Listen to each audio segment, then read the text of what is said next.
Cette vidéo est sponsorisée par Nvidia. Découvrez en description les offres de fin d'année. Cécile Lacou, directrice des études, des statistiques et de la prospective du CNC. Jean Condé, donc directeur observation prospective de l'emploi et certification à l'AFDAS. Ravi de t'avoir en vrai cette fois, Jean, et à peu près en... Voilà, on a eu peur de te perdre la dernière fois par vidéo, donc là on est content que tu sois là. Et Philippe Degardin, qui est toujours là, frais. Direction de la transformation de l'expérience client et du marketing pour Audience. Bonjour à tous les trois et merci. Vous allez donc nous présenter pour cette conférence qu'on appelle conférence passerelle parce qu'il nous semble qu'elle fait effectivement particulièrement un lien entre les radis et les échanges qui ont eu lieu depuis mardi après-midi et la formation, les RAF plus particulièrement, qui sont abordés, comme le disait la présidente, lors de ces journées des RAF. Voilà, donc l'Observatoire des métiers à l'heure de l'IA, que vous avez créé tous les trois. Je vous laisse présenter les premiers travaux, et puis passer ensuite à nous parler de la formation. Je ne sais pas qui commence, mais je vais vous laisser. Allez, vas-y, voilà. Philippe. Bonjour, je vais vous parler déjà de cet observatoire. En fait, avec l'avènement particulièrement de l'IA générative et la facilité d'accès à certains outils, on a des professions qui se sont senties très impactées par ces nouvelles technologies et qui nous ont remonté leurs craintes, des craintes. Et donc, on a décidé de monter un observatoire, cet observatoire, en associant des compétences diverses, donc avec l'AFDAS et Jean, qui nous amène une expertise, notamment sur la formation, bien sûr.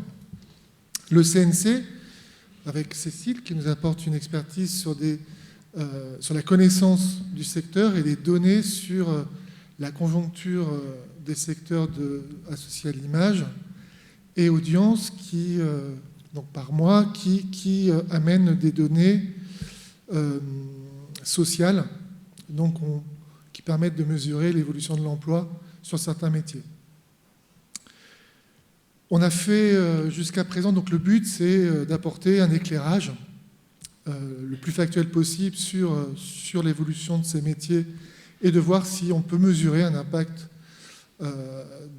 sur ces métiers de ces nouvelles technologies. Et donc, on a pour objectif de sortir, d'éditer une étude, une note tous les trimestres en observant un métier différent. Donc, on a commencé par regarder les storyboarders, qui était notre première étude, et les comédiens de doublage plus récemment. Donc là, Cécile et Jean vont vous présenter les résultats sur les storyboarders. Juste un petit point de méthodologie. Donc on a à la fois confronté des données donc, sociales de l'évolution du métier en allant regarder tous les storyboarders puisqu'ils sont déclarés comme tels dans les données qu'on reçoit. On a des données où les métiers sont bien identifiés. Donc on a regardé tous les storyboarders qui étaient déclarés sur les dernières années. On a également une analyse sur les productions par le CNC, notamment dans le film d'animation.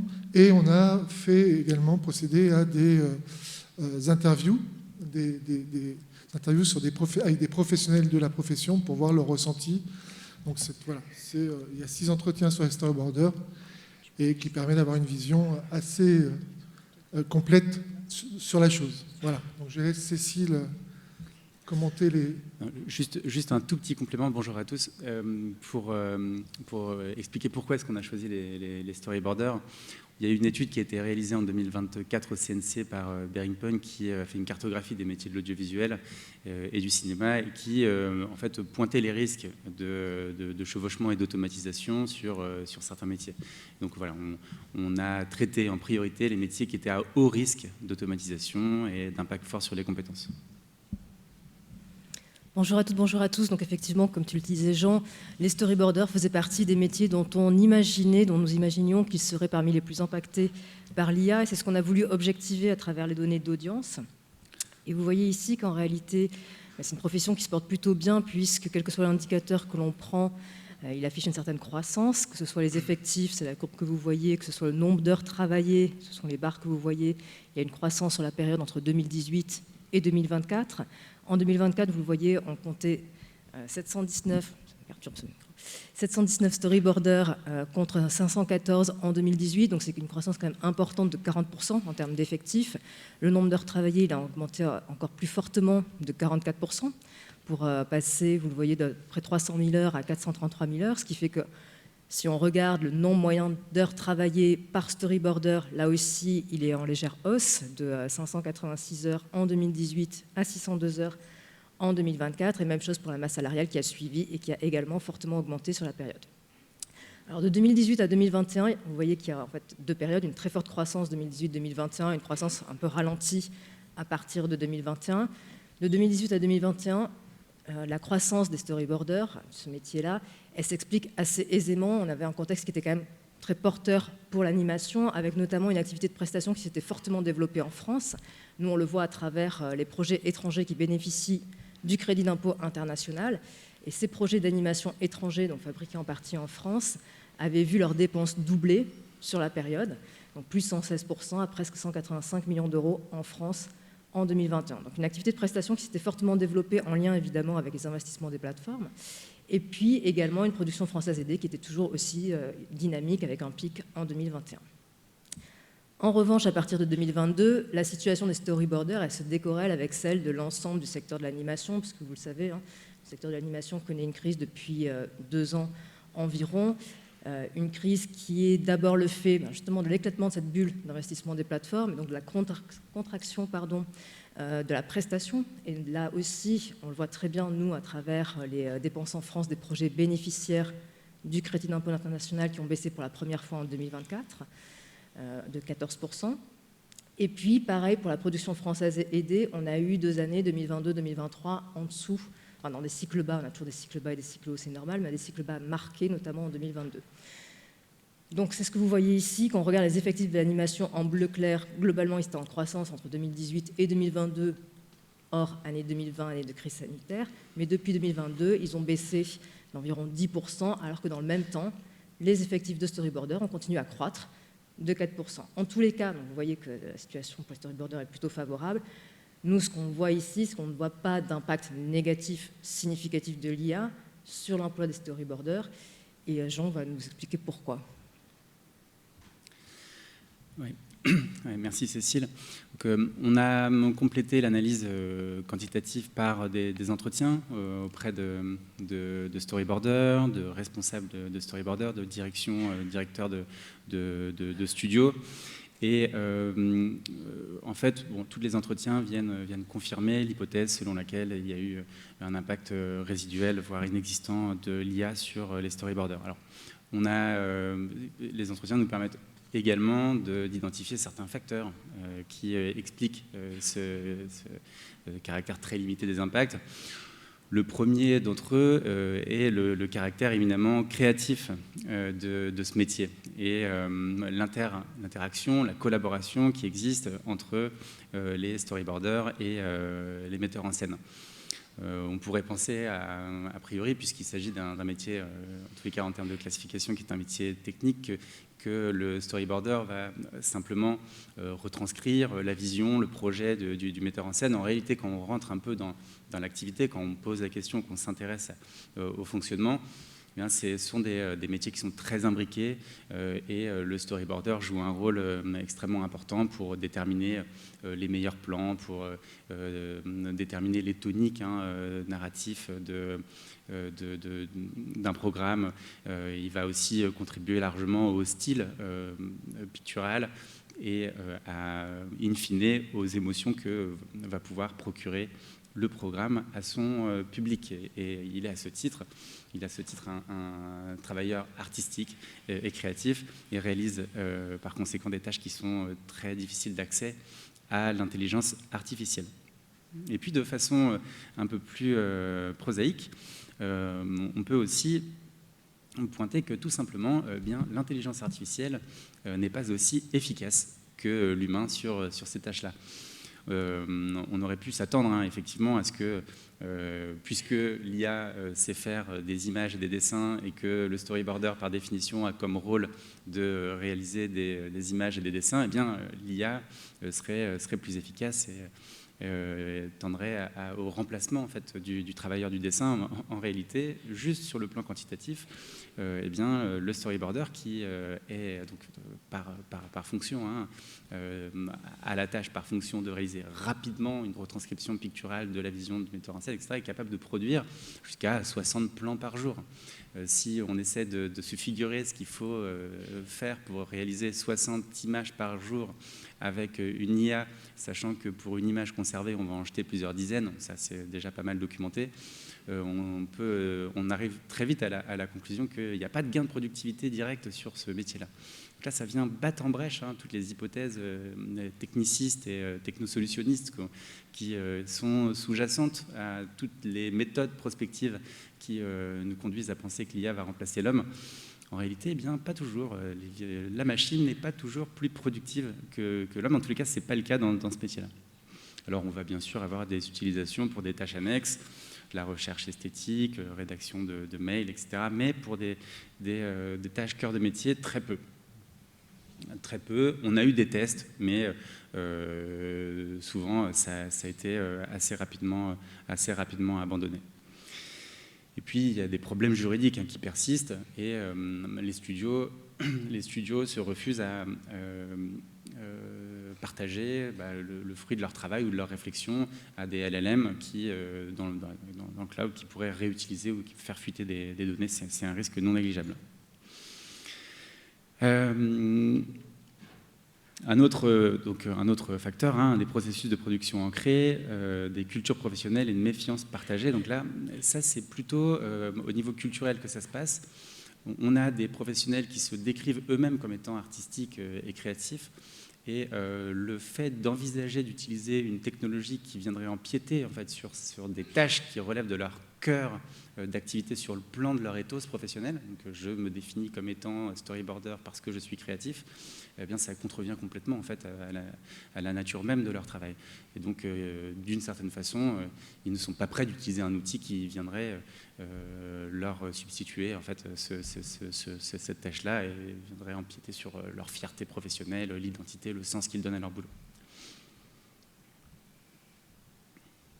Voilà, alors, quand on interroge plutôt les directeurs techniques de studio qui n'ont pas tout à fait la même perspective et qui vont avoir une approche nécessairement plus technique, on va avoir une lecture prospective qui fait apparaître une potentielle polarisation entre polarisation de l'activité sur un axe, on va dire plutôt un axe de qualité, entre d'un côté des studios qui vont utiliser l'IA de façon plutôt incrémentale, dans une logique d'amélioration continue et progressive de l'activité, avec des IA qui viendraient à la marge améliorer leur travail sur des tâches répétitives, comme par exemple le cleaning des dessins ou alors leur coloration. Et puis de l'autre côté, une innovation, on va dire, plus de rupture avec des studios qui n'auraient pas nécessairement d'ailleurs de storyboarder en leur sein, hein, qui fonctionneraient plutôt avec des sortes de superviseurs qui travailleraient sur la base de programmes très répétitifs avec des grammaires stylistiques et narratives susceptibles d'être intégrées dans des algorithmes et d'entraîner en fait des algorithmes pour des productions de moins bonne qualité. Donc là, on aurait des sortes de superviseurs, storyboarders qui viendraient sélectionner sur la base d'une batterie de propositions, celles qui pourraient convenir au programme, etc. Mais on change en fait complètement de paradigme. Donc c'est quasiment un travail en parallèle et c'est la naissance d'une nouvelle filière. C'est vraiment prospectif et hypothétique, mais les arguments qui nous ont été donnés sont vraiment recevables et donc c'est la raison pour laquelle on le positionne. Et on continuera à suivre l'évolution, on a oublié de le dire, de l'emploi de ces différents métiers pour voir si ce qu'on a vu de manière prospective se réalise aussi. Et donc, deuxième note sur les comédiens de doublage. Alors, vous avez tous entendu parler de Scarlett Johansson qui s'est fait piquer sa voix par de l'IA. Donc, les comédiens de doublage, on sait qu'ils sont directement sous la menace de cette technologie. Donc on a fait ici une méthodologie un peu différente, puisqu'on n'a pas de déclaration en tant que comédien de doublage dans les déclarations des entreprises. Donc là, on a plutôt construit un périmètre autour des studios de doublage, donc des sociétés qui ne font que du doublage. Et dedans, on a isolé tout ce qui était comédien, acteur, pour faire cette étude. Et on a évidemment également une partie entretien, avec un petit peu plus d'entretien que pour les storyboarders. On a une dizaine d'entretiens, je crois. Voilà. Et donc là, vous allez voir que la situation elle est très différente sur les comédiens et comédiennes de doublage lorsqu'on regarde l'évolution de l'emploi. On a eu aussi une phase de forte croissance entre 2018 et 2022, puisque le nombre de comédiens et comédiennes de doublage est passé d'environ 3600 à plus de 4100 en 2022. Le nombre d'heures travaillées, il a augmenté de plus de 50%. On était autour de 650 000 heures travaillées en 2018 et ça a atteint près d'1 million en 2022, donc une phase de forte croissance. Et puis, à partir de 2023, s'amorce une première baisse, un premier recul que l'on voit dans un premier temps sur le nombre d'heures travaillées qui ont baissé en 2023. Les effectifs, eux, se maintenaient à haut niveau. Et en 2024, les deux indicateurs reculent, à la fois le nombre d'heures travaillées et les effectifs. Donc, ce qui fait qu'on revient en dessous des 4000 comédiens de doublage en 2024 pour à peu près 735 000 heures travaillées. Donc c'est une baisse en 2 ans de 26% du nombre d'heures travaillées, mais après un pic quand même assez haut en 2022. Et cette baisse-là, ce que l'on observe sur les premiers mois 2025, c'est qu'elle continue, elle persiste. Si on regarde le nombre moyen par mois de comédiens et comédiennes de doublage, entre janvier et juillet 2025, on est un petit peu en dessous du niveau de 2024 et on est encore plus en dessous du niveau de 2023, avec 1723 comédiens et comédiennes de doublage en moyenne par mois. Ce qui reste néanmoins un niveau supérieur à 2019. Donc on n'est pas revenu au niveau de départ, on va dire, mais effectivement, il y a une forte baisse. Donc là aussi, nous avons voulu essayer de comprendre les raisons de cette baisse et mettre en regard l'activité des comédiens et comédiennes de doublage avec les besoins en doublage sur les principaux marchés audiovisuels, cinéma, télé, streaming, sachant qu'évidemment, les comédiens et comédiennes de doublage peuvent aussi être actifs sur d'autres segments de marché sur lesquels nous n'avons pas forcément de visibilité, comme la publicité par exemple.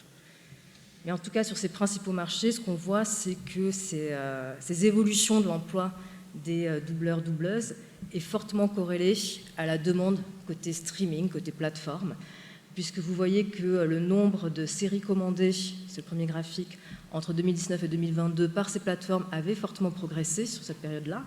Et puis, derrière, il y a une rationalisation des investissements des plateformes qui aujourd'hui sont plus attachées à leur rentabilité, donc une forte baisse du nombre de séries commandées, qui sont essentiellement des séries étrangères, qui vont être mises à disposition du public français, donc nécessitent d'être doublées. Et donc on a une croissance sur la première période de 57% du nombre de séries et une baisse de 21% entre 2022 et 2024. Donc très clairement, l'activité des comédiens et comédiennes de doublage a dans un premier temps bénéficié de l'arrivée de l'expansion de ces plateformes-là et de l'enrichissement de leur catalogue, et derrière a souffert de la contraction des investissements. À cela s'est ajouté aussi, évidemment, plusieurs facteurs, la crise du Covid, derrière la grève des scénaristes et des acteurs à Hollywood, qui ont mis un coup d'arrêt aussi important à la production américaine, qui continue à être à des niveaux inférieurs à ce qu'elle était avant crise. On le voit dans les salles de cinéma. En 2024, on a eu 82 films américains sortis sur les écrans. Alors on était plutôt à 117 par an avant crise, donc moins d'œuvres américaines là aussi à doubler. Généralement, les œuvres américaines qui sortent en salle, elles sont doublées. Ce n'est pas toujours le cas pour les œuvres d'autres nationalités. Et puis, en fiction télé, c'est le deuxième graphique que vous voyez. Dès 2020, on a une baisse du volume horaire d'œuvres de fiction non francophones inédites, donc à doubler, diffusées en prime time sur les chaînes de télévision.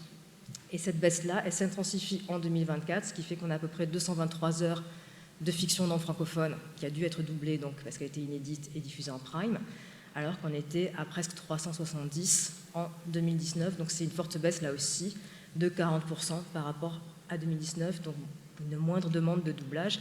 Et puis les acteurs, comédiens, comédiennes de doublage, ils sont aussi beaucoup sollicités pour l'animation, comme vous le savez, et à nouveau, depuis 2022, j'en ai parlé, on a également un secteur qui connaît un certain nombre de difficultés, donc là aussi, probablement moins de projets. En tout cas, nous, on avait un creux en termes de production française aidée en 2023, qui a pu se répercuter là aussi sur la demande comédien, comédienne de doublage. Mais tout cela mis ensemble, on voit bien qu'il y a quand même un nombre d'œuvres à doubler sur les 2 dernières années qui a fortement baissé, quel que soit le mode de diffusion, cinéma, télévision, streaming, dans des proportions équivalentes à la proportion de baisse de l'activité du doublage.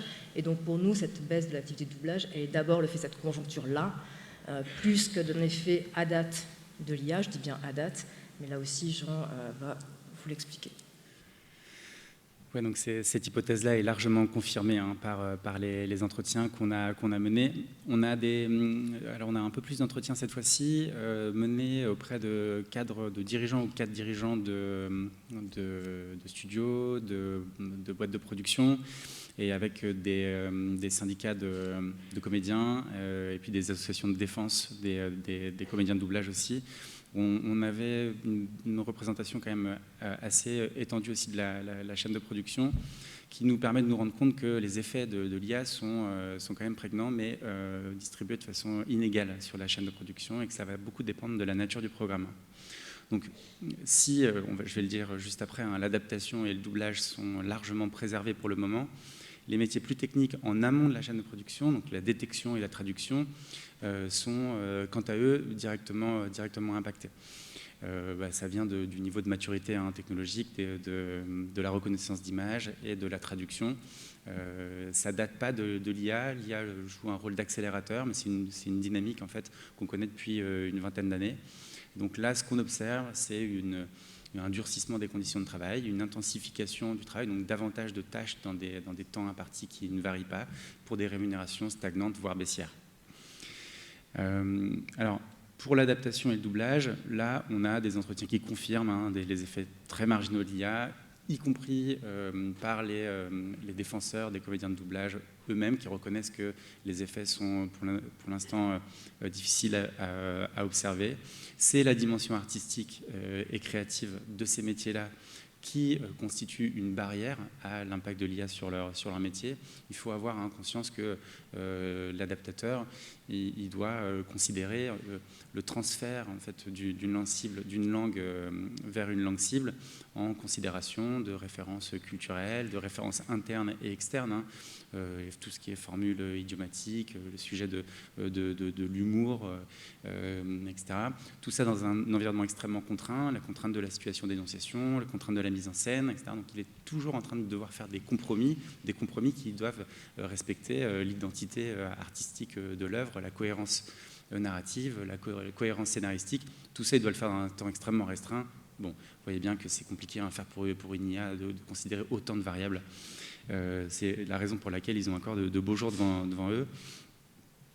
Ça n'empêche qu'il y a une curiosité qui est croissante des commanditaires, qui poussent les studios à faire des tentatives, à essayer, à proposer des solutions avec IA, mais généralement, ils en reviennent.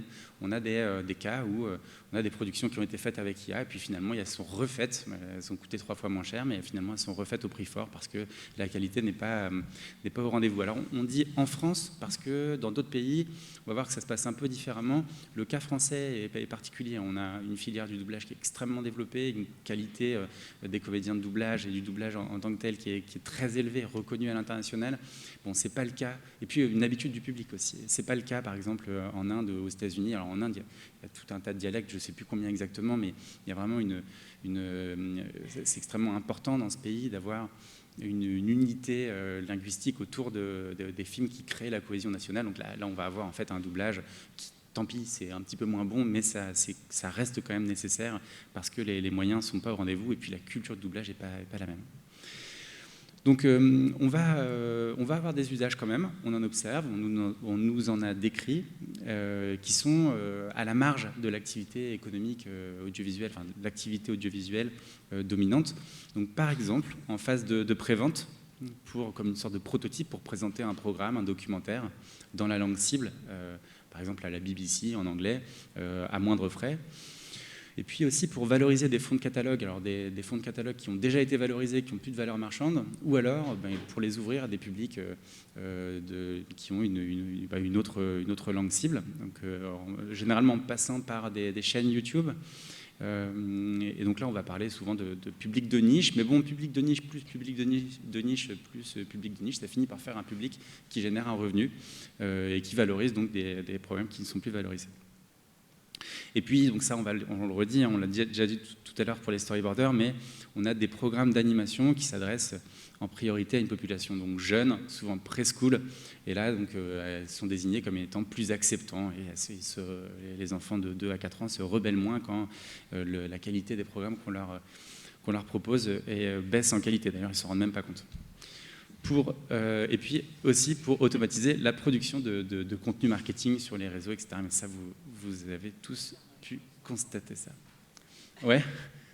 Ah bon, bah, je me ferai lyncher tout à l'heure. Je serai au café. D'accord, très bien, bon, on discutera. Est-ce que tu peux passer? Non, si, pardon, excuse-moi. Ouais. Alors, on a tout de même interrogé des gens qui ont les mains sur les manettes du futur de l'industrie, donc ils sont vraiment décisionnaires avec une influence notable sur ce qui va se passer. Donc, c'est-à-dire que leur projection et leur vision du futur de l'industrie est performative d'une certaine manière et donc légitime la prospective qu'on en tire. Donc, qu'est-ce qu'on en tire comme prospective? Eh bien que les usages les plus probables donc, dans un futur proche seront surtout dans le sous-titrage live et l'audio-description. Donc ça, c'est notamment lié au fait que l'audio-description devient obligatoire pour tous les programmes audiovisuels à partir de juin 2028. Donc ça rend quasi obligatoire l'usage de l'IA. C'est ce qui, en tous les cas, nous a été relaté. Le doublage des personnages secondaires, donc ça concerne l'ensemble des dialogues sur lesquels le public ne se focalise pas. Or, ça répond à un vieux principe, c'est la gestion du focus visuel ou auditif du public. On zoome sur le premier plan et le décor, finalement, peut être un peu dégradé en qualité. C'est pas grave, puisque le public, de toute façon, va mettre son attention sur le premier plan. Bon, bah là, dans ces conditions-là, on peut envisager que le second plan soit géré avec du doublage synthétique. Le clonage de voix peut être extrêmement intéressant pour les studios et les producteurs, par exemple pour venir ajouter une séquence, ajouter une ligne, réparer une ligne, faire du bricolage en fait en post-prod et sans avoir nécessairement besoin de faire revenir le comédien, mais encore faut-il négocier ses droits d'usage dans des négociations paritaires qui sont pour le moment grippées. Et puis la voix off et le voice-over, donc sur de la télé-réalité, documentaire, reportage, ça s'y prête bien parce que là on a affaire à des voix qui sont monocordes, descriptives, pas d'interaction. La capacité de l'IA à gérer l'interaction est assez faible parce qu'il suffit de quelques millisecondes de décalage entre deux éléments de l'interaction pour que ça crée une sorte de trouble cognitif à l'écoute et qu'on trouve ça bizarre finalement. Donc pour l'instant, la technologie n'est pas du tout mature. Par contre, sur des voix isolées, monocordes, ça fonctionne très bien et c'est favorable à certains types de programmes. Et puis encore une fois, on a dans certains cas certaines animations pour enfants où le défi technique posé par la synchronicité labiale notamment est largement réduit et on a un public qui est moins exigeant et plus tolérant aux aléas et autres défauts techniques. Je vais dire vite, là je sens que je suis en train de dire quelque chose qu'il ne faut pas que je dise. Arrête. je vois les grimaces dans le public, c'est terrible. D'ailleurs, vous ne voulez pas éteindre la lumière un peu? En conclusion, on a des usages qui sont marginaux de l'IA pour le doublage dans l'audiovisuel, mais on a une R&D qui est très active. Il y a d'autres pays qui ouvrent la voie et puis on a quand même une tendance à l'acculturation du public en passant par les jeunes aux voix de synthèse. Mais ce n'est pas que les jeunes, parce que ce n'est pas forcément eux qui visionnent les shorts, les productions très synthétiques qu'on va avoir sur les petites vidéos sur YouTube, TikTok et compagnie. On a une polarisation potentielle du marché autour de critères qualitatifs, donc qualité du programme, permissivité du canal de diffusion en termes de définition, notamment audiovisuelle, et puis l'acceptance du public, donc ça on en a déjà parlé.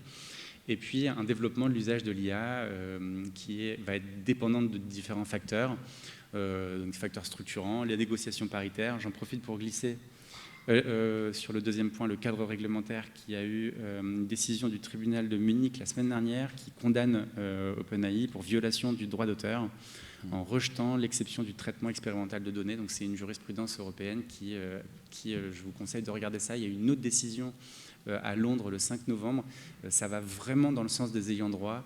C'est un bouleversement potentiellement assez radical de ce qu'on va observer par la suite. Et puis l'alignement et synchronisation des acteurs de la filière. Il faut que tout le monde soit d'accord pour que ça avance dans ce sens-là. Il ne peut pas y en avoir qu'un seul qui pousse. Voilà, on continuera à observer tout ça. Et juste pour dire que la prochaine note portera sur les métiers du son en post-production, donc montage son, mixeur, voilà. J'aimerais bien ajouter quelque chose sur, on va dire, des orientations technologiques à prendre, et notamment à prendre en France.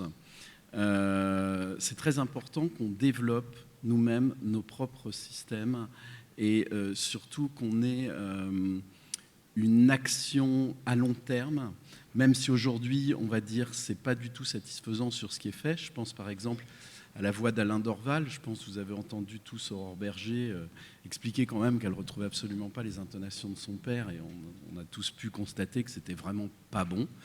Donc ce qu'on sait qu'aujourd'hui, c'est que le clonage, notamment des personnes décédées, ça ne fonctionne pas pour l'instant. Les choses qui marchent mieux, c'est quand vous avez des librairies de voix qui sont faites par des acteurs vivants. Et pour constituer ces librairies, ça demande énormément de travail. Et donc ça veut dire qu'à terme, il faut qu'il y ait une législation qui permette de mettre en place la rémunération de ces comédiens par rapport à l'usage de la librairie. Et donc il faut comprendre qu'il faut stratégiquement que ça coûte aussi cher, et donc que finalement les utilisateurs de ces librairies n'auront pas de gains financiers en prenant des librairies de voix préalablement réalisées par rapport à faire jouer des acteurs vivants. Donc ça, il faut qu'il y ait des législations qui évoluent vers ça, mais il faut surtout que notre industrie s'approprie tous ces éléments-là, parce que la voix, c'est quelque chose qui peut être fait partout sur la planète. À partir du moment où vous aurez justement des librairies qui seront distribuées à l'international, vous aurez des pays, on va dire à bas coût de fabrication, qui pourront s'emparer de ces marchés-là. Et pour des producteurs ou des distributeurs peu regardants, ils feront effectuer leur travail en dehors de la France, même si c'est pour faire du doublage en français, parce qu'il y aura les technologies qui le permettront ailleurs sur la planète. Et donc c'est très important qu'on garde une souveraineté, ne serait-ce que par rapport à notre culture, sur ces points-là. Et donc il faut aujourd'hui qu'en termes législatifs, les syndicats s'emparent de ce sujet pour le développer et pour en fait protéger nos actifs. Et donc, ça implique aussi que nous ayons des travaux pour mettre en place ces technologies et qu'on mette en place voilà, tout un dispositif autour de ça pour être souverain sur ces éléments. Voilà. Merci, pardon. Bon, je ne voulais pas faire de blanc. Hein. Il y en a peut-être qui peuvent réagir. Alors,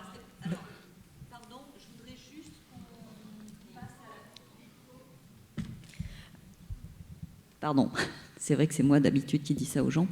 Merci de me rappeler à l'ordre. Je voudrais juste qu'on passe à la deuxième présentation qui concerne la formation, et ensuite, si vous le voulez bien, vous pourrez poser des questions sur l'ensemble de cette session. Merci beaucoup.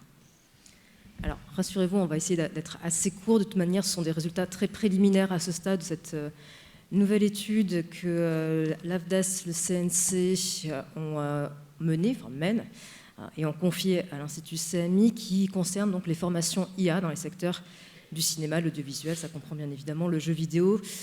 Très rapidement, l'objectif, c'était de comprendre quelles étaient les attentes vis-à-vis de ces formations-là, quelles étaient les compétences à développer, faire un état des lieux des formations initiales et continues autour de l'IA. Est-ce qu'elles étaient au niveau du besoin, comment les acteurs de la formation, formateurs, parviennent à suivre le rythme des évolutions technologiques, et quelles recommandations in fine. Rapidement, c'est une étude qui est en 3 phases. La première phase, elle est quasiment terminée. C'était justement cet état des lieux des besoins en compétences à travers une analyse documentaire et des entretiens auprès d'experts, de professionnels du secteur, mais aussi d'éditeurs de logiciels qui intègrent l'IA évidemment dans leur roadmap et dans leurs outils. La deuxième phase qui est donc en cours, c'est ce benchmark des formations en IA, à travers l'analyse des offres de formation, à travers aussi les données de consommation de formation 2024 qui sont issues de l'AFDAS et qui sont très intéressantes, et là aussi des entretiens auprès de responsables de formation initiale et continue. Et la troisième phase qui va bientôt débuter permettra de mettre en regard le retour d'expérience des apprenants, ce qu'ils en ont pensé de ces formations, comment ils les ont ensuite, comment ils ont intégré l'IA dans leur pratique, faire un rapide benchmark sur les formations dans d'autres pays, quelles sont les approches dans ces autres pays-là, et pareil, des focus group aussi avec des experts, des professionnels, des acteurs de la formation pour identifier là aussi les pistes d'évolution. Et peut-être juste, donc, résultat très préliminaire, et ce que ça montre quand même à ce stade, c'est qu'il y a un certain nombre de tensions sur ce sujet des formations IA. Oui, il y a quelques tensions, en tous les cas, quand on s'adresse aux experts, aux responsables de formation, on se rend compte il y a beaucoup d'incertitudes quant au positionnement des programmes, quant aux compétences qu'il faut atteindre. D'ailleurs, si on regarde les radis d'hier, c'est pas étonnant, vu la vitesse de transformation des techniques. Quand on pense que, moi j'étais sidéré d'entendre qu'on pouvait faire une animation avec un seul logiciel en 2005-2006, c'est TAT qui nous a expliqué ça, qu'avec 3DMS on pouvait faire l'intégralité du processus, alors qu'aujourd'hui il faut peut-être des dizaines de logiciels combinés pour réussir à aboutir à un programme. Donc là c'est un petit peu ça, l'hybridation des métiers, des pratiques. On est face à deux paradigmes de production qui sont quand même très distincts. On a d'un côté, on va dire, le paradigme historique, avec un processus de production qui consiste à partir d'une intention créative. Puis on a une batterie d'outils qui nous permettent de faire passer cette attention-là sur le papier, puis du papier potentiellement sur le logiciel, puis du logiciel, on va le ressortir, on va le passer en salle ou en broadcast, peu importe. Versus, de l'autre côté, on va avoir un prompt qui va nous générer un produit à partir duquel on va itérer sur la base d'un paramétrage qui reste encore largement élaboré.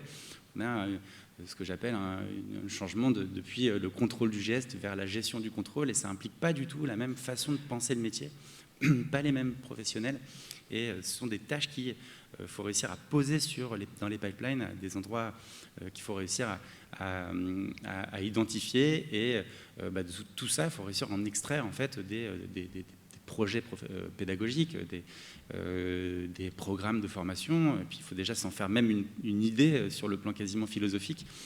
Donc tout ça, en fait, ça interroge les acteurs. Les mots sont encore un peu flottants, et les programmes le sont nécessairement encore plus.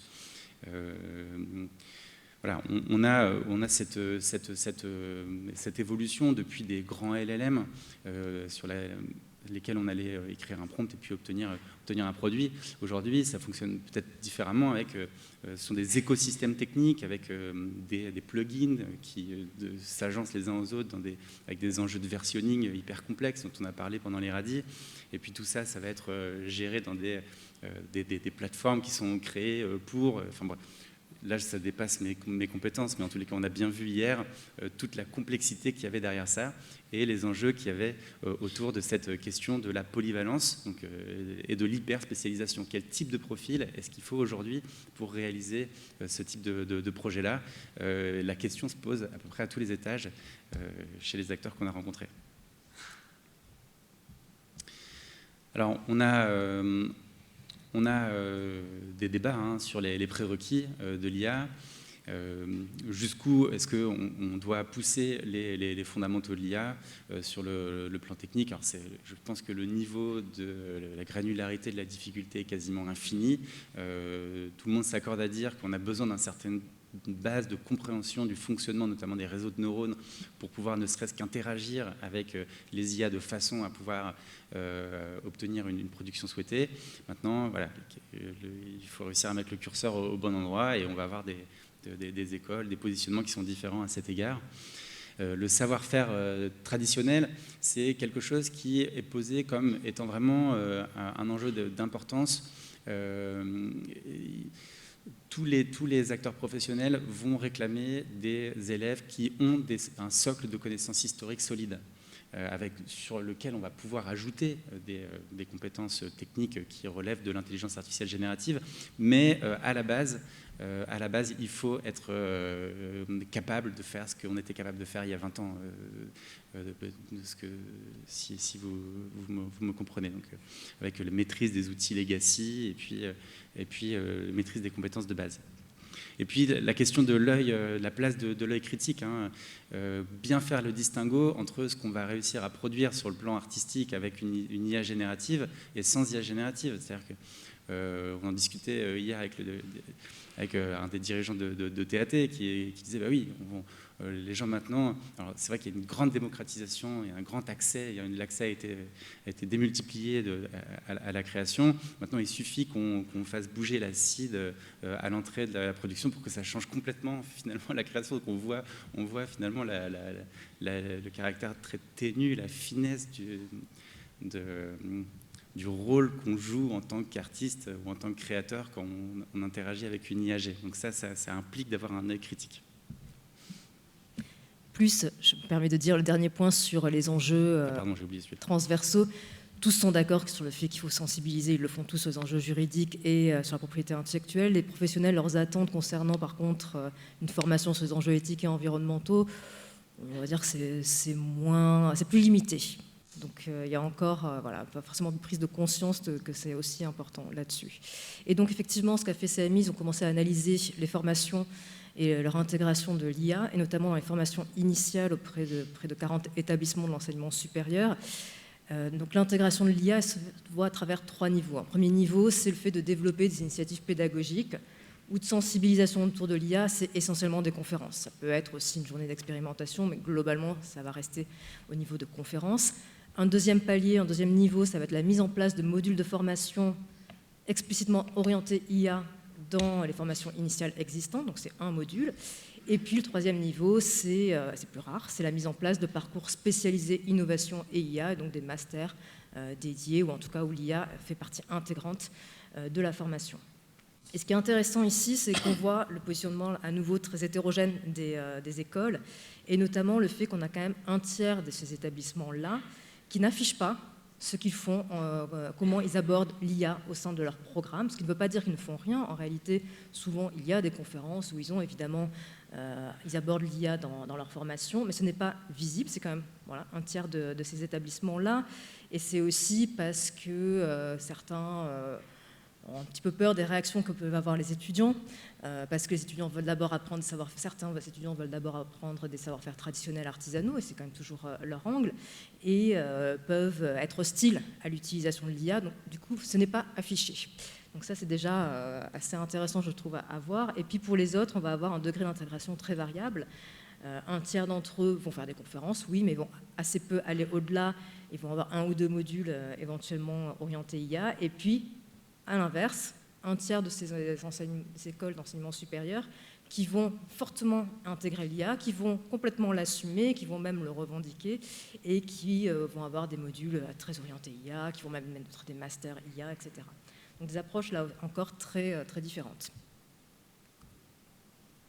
Et si on s'intéresse maintenant à la formation continue, on a quand même 14% de l'ensemble des actions de formation des professionnels de l'audiovisuel, du cinéma et de l'animation et du jeu vidéo qui ont pour objet l'IA en 2024. C'est pas rien. Sur l'ensemble des bénéficiaires, on a seulement 2,5% qui sont des intermittents du spectacle.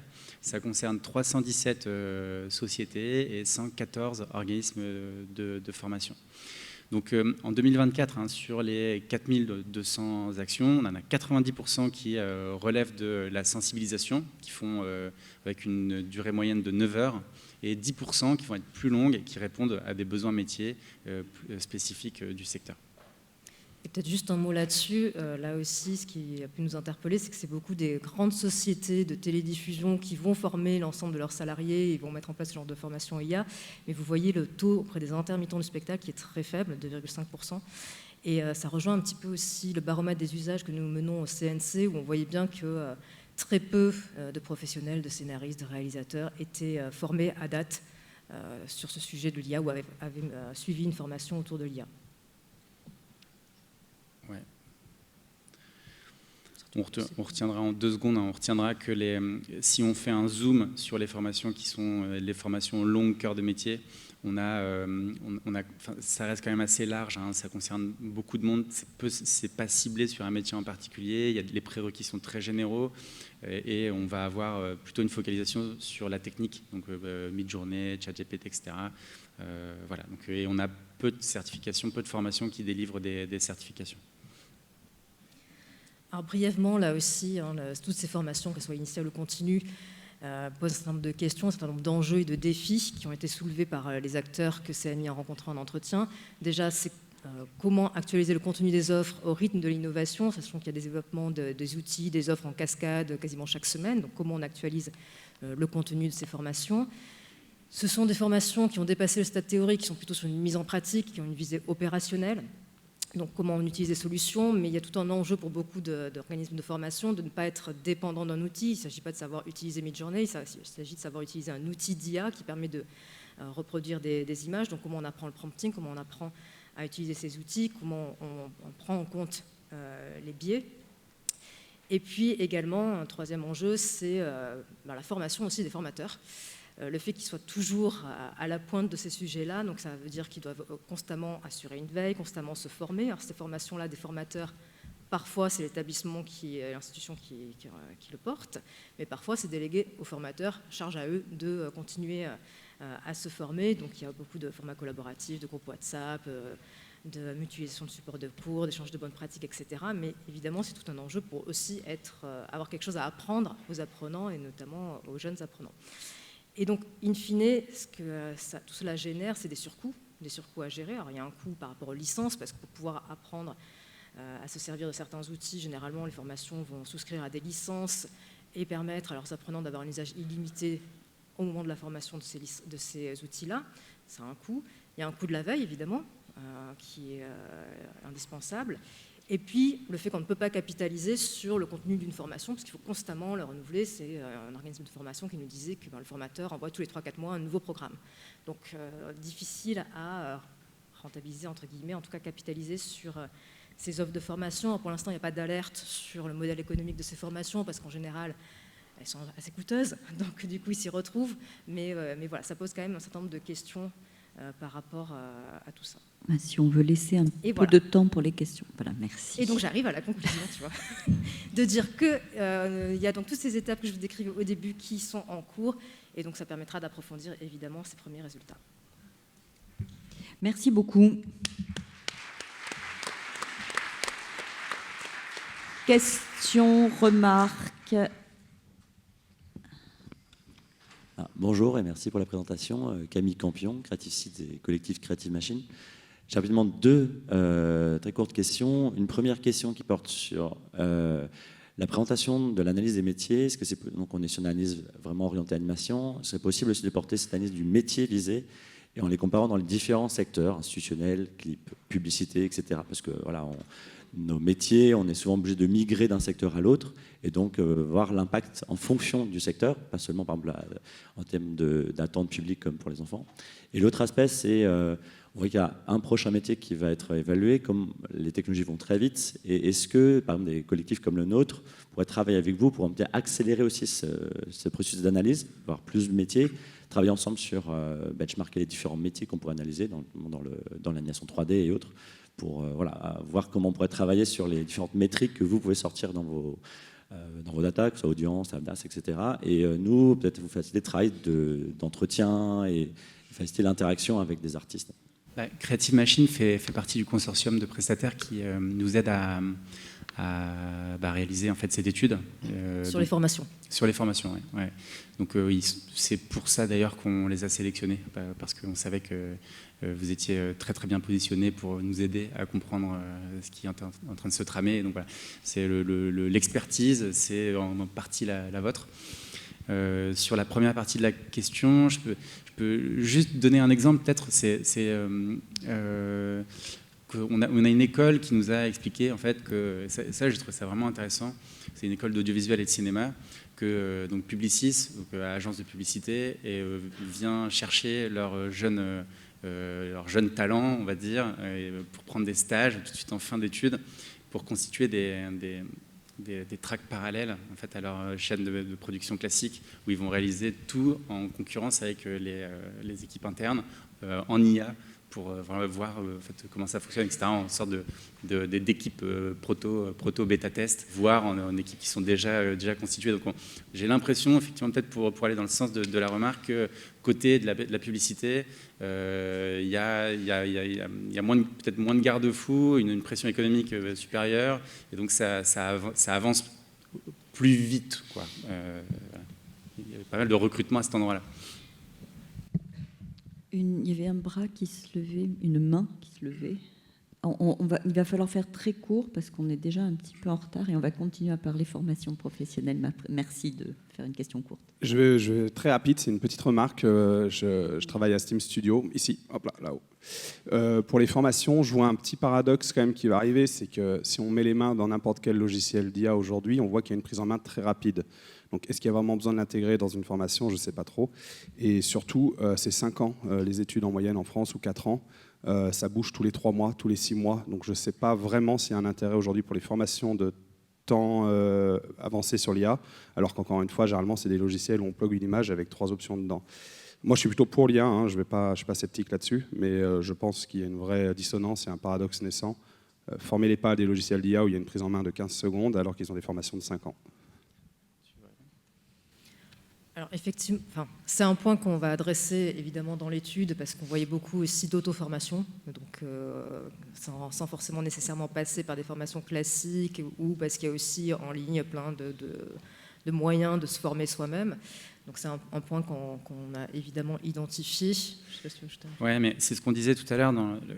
En fait, les technos sont faciles d'accès potentiellement, mais elles s'inscrivent dans des écosystèmes techniques qui, eux, sont difficiles d'accès et qui impliquent une connaissance technique très fine, notamment liée au versionning et aux capacités à l'interopérationnalité entre les différentes technos, etc. Et c'est ça, en fait, qui constitue le frein majeur à l'usage des IA en milieu professionnel aujourd'hui.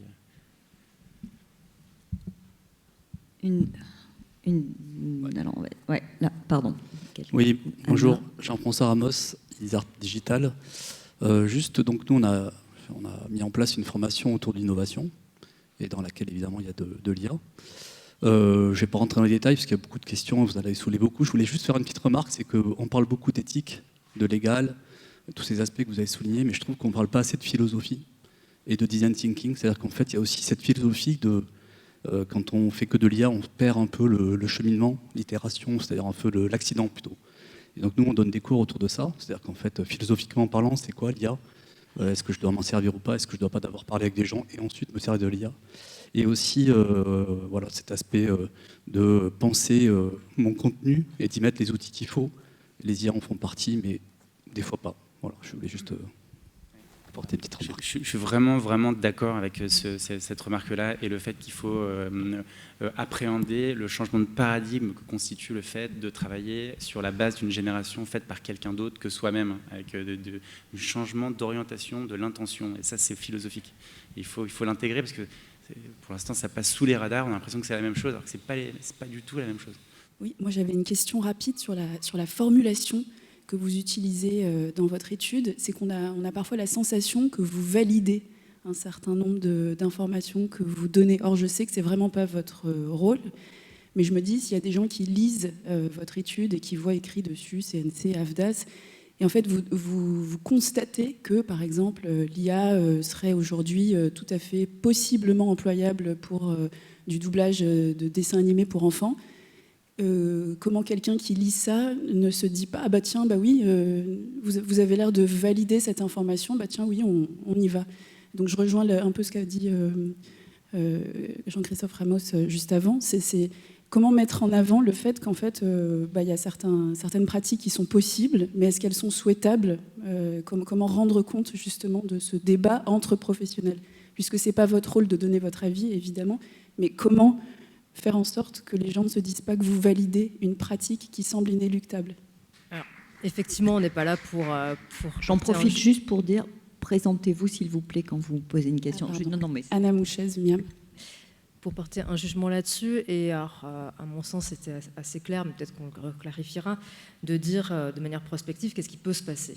Et c'est ce qu'on dit. Ce qu'on dit juste, c'est quels sont les usages de l'IA qui peuvent se développer, qui sont susceptibles de se développer à travers les entretiens que tu as pu avoir. Et clairement, il y avait quand même tout ce champ-là du doublage, du dessin animé qui semblait le plus susceptible d'avoir recours à l'IA. On ne dit pas que c'est souhaitable ou pas souhaitable, etc. On n'est pas là pour le dire. Mais par contre, on est là pour l'identifier et pour dire, voilà, quels sont les possibles usages qui risquent de se développer. À date, on ne constate pas d'impact de l'IA, mais potentiellement, il peut y en avoir. Et c'est sur ces champs-là qu'il risque d'y en avoir. Voilà. Ouais, et puis, tout de même, on n'est certainement pas là pour faire de la morale, mais on est là pour poser des critères.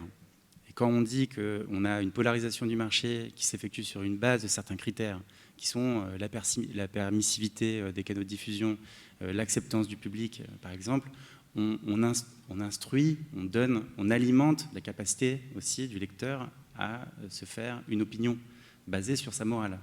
Donc on n'est pas là pour la faire, mais pour l'instant, personne d'autre que nous, sur ce type d'études-là, n'a posé ce type de critères-là qui permet de se positionner. C'est en ça, finalement, qu'on sert la cause.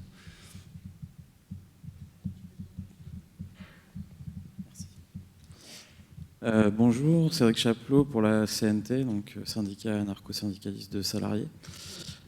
J'ai une question sur la pertinence même de l'étude sur les storyboarders. Non pas que les storyboarders ne pourraient pas être impactés, mais sur, en fait, si on demande à un storyboarder s'il a envie d'utiliser l'IA, ça paraît assez évident que, enfin j'espère en tout cas, qu'il aura envie de storyboarder et pas utiliser l'IA.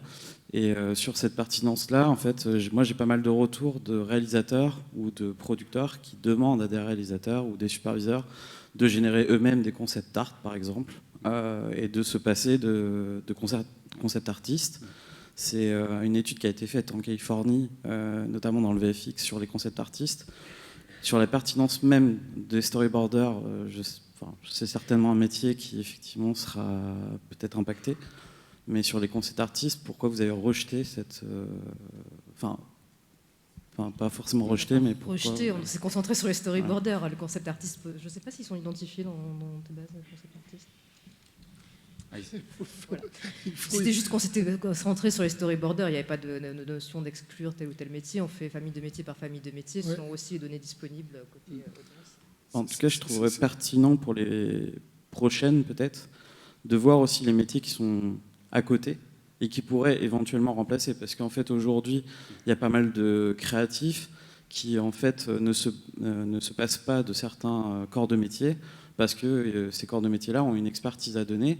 Mais le jour, en fait, où les personnes pourront d'eux-mêmes, en fait, générer ce qu'ils ont en tête, pourront se passer de certaines professions. Donc, ce serait intéressant de demander aux réalisateurs ce qu'ils en pensent sur comment est-ce que, en fait, finalement, est-ce qu'on leur a demandé, par exemple, d'utiliser l'IA à la place de certains métiers. On en reparle tout à l'heure. Bonjour Stéphane. Merci Stéphane. Stéphane Lebars, DG Anime France. Merci pour ces présentations et ces études. Ça rejoint, enfin ça complète un petit peu la question qui vient juste d'être posée avant. Parmi les familles de métiers ou les métiers que vous alliez analyser dans les mois et dans les années à venir, je pense que ça serait quand même pas mal de rentrer dans des métiers entre guillemets plus techniques, qui sont peut-être plus impactés aujourd'hui que ne sont les storyboarders par l'arrivée de l'IA ou de l'IAG. Donc tout à l'heure, vous avez dit que vous alliez vous attaquer au métier du son. Je pense que derrière, ça serait pas mal dans la perspective des RAF de l'année prochaine, peut-être de choisir en concertation, peut-être un peu avec tout le monde, un ou deux métiers peut-être qui sont peut-être plus en pointe sur les conséquences de l'utilisation de l'IA que ne le sont effectivement les storyboarders. Est-ce que tu veux bien passer, Stéphane, le micro à Jules? Je crois que la FICAM, pas storyboarder particulièrement, mais vous...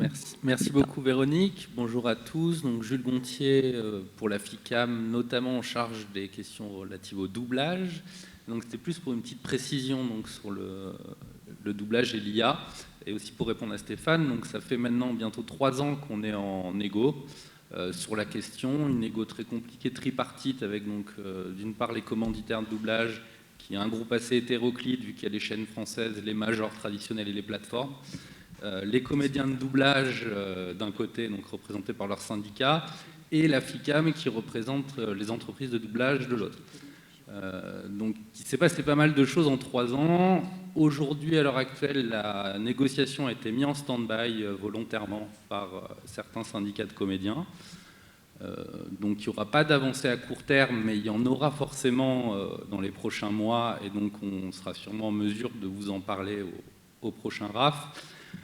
Les petites précisions quand même que je voulais apporter, c'est que le secteur du doublage en France est très encadré, contrairement au reste du monde, étant donné qu'on a des accords dits accords DADR qui reconnaissent donc des droits voisins aux artistes de doublage, mais qui leur offrent aussi une protection très importante, avec des exploitations qui sont prévues et encadrées. L'IA n'étant pas une des exploitations prévues, leurs droits ne sont pas cédés. Donc de toute façon, des IA à l'heure actuelle qui utiliserait des données de voix comédiens pour générer des modèles, le ferait basé sur le fair use, mais ça a vraiment des limites d'un point de vue commercial derrière, donc de toute façon il y a un flou juridique très important.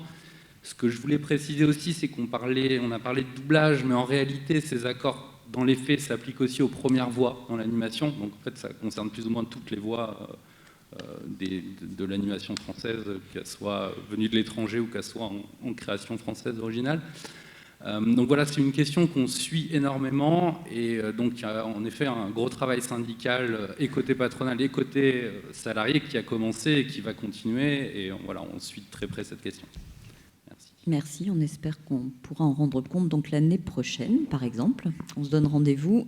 On a beaucoup débordé, mais merci à tous pour vos questions et suggestions. Donc on a noté tout ça. Il y a du travail pour la suite. Et merci encore à vous trois.